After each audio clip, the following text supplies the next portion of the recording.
Yeah. I'm just as you're talking, I'm just scrolling. That's it. The one that we're supposed to have done. The sister builder jailed for killing Dudley woman who hired her for extension of her home. We gotta do a little bit mini build on that before we jump to this prison thing. Wow. Okay, break that down, Noble. Let's get into that. Okay. All right, and so that's the headline. Builder jailed for killing Dudley woman who hired him for extension. Peter Norgrove left Sharon Gordon for dead after repeatedly hitting her with a hammer at her home. This transpired. This makes me absolutely sick to my I can teeth hear it now. in your voice. I think this happened like about a year and a half ago. So the details are, as you do, you're a homeowner, blah blah blah. You seek somebody to get some kind of work done to the house. There was some madness going on with him, in essence, as some unscrupulous builders do, is extort the client.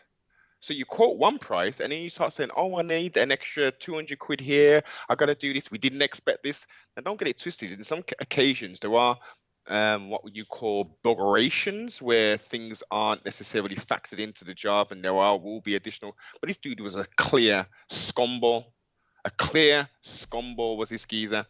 And based upon this, the builder who killed a customer in a brutal hammer attack at her home, after multiple delays to the building extension to her home, has now been jailed for life. He will get a minimum of 15 years after admitting the murder of the 58-year-old woman, Sharon Gordon, rising paradise to the sister.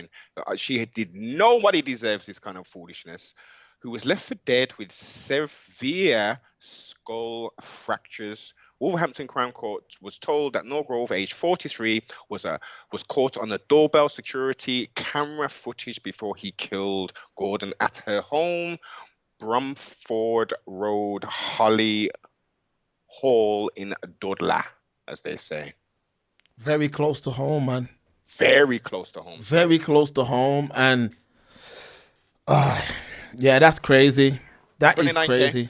Mark, £29,000. This is what this is over.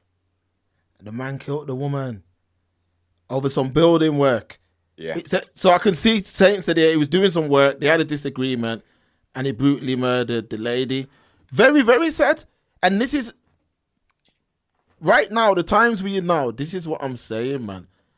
That workmen and things like that, yeah, and getting work done on your house and all that kind of stuff. When I look at that sister, I'm just like, damn, where was the men in her family, man, to handle that situation in terms of they be the go-between? Surely if a woman is living alone, we don't know the exact setup, but she seems to have been dealing with this builder. This is where uncle or brothers or boyfriend, nephews, son, if the sister had a son, this is where these folks are supposed to step in and say, Mom, you're getting some building work done, okay, I'll deal with the builder, or, you know what I mean, it'll be me that handles it, or whatever the case may be. You see what I'm saying? But she's dealing with this man and he just took her life like that. Yeah. Like she's worth nothing, and 15 years for murder. 15 years. 15 years. I know a man who's got 15 years for non-violent crimes. Exactly. For non-violent crimes. So in my head, I'm like, this story is just messed up on every level. On every level. And this is what I'm saying, in today's world, man, you can't trust nothing. Nothing. And I don't think the story's been given too much coverage as well. No light. I think it should have been given better coverage. I do remember when it first happened, but there ain't been no real coverage on. These are the things that we need to be discussing. Yeah. It was very nondescript. They didn't even say it was a sister, and I just heard the thing. I was like, what? And it was very... They didn't even go into the dispute about... They just said the woman was murdered, blah, blah, blah. So, even more detail. The recently qualified bricklayer who met the unfortunate victim, Rising Paradise, through a mutual friend, guess where? at a kingdom hall, Mark, a Jehovah Witness spiritual meeting place.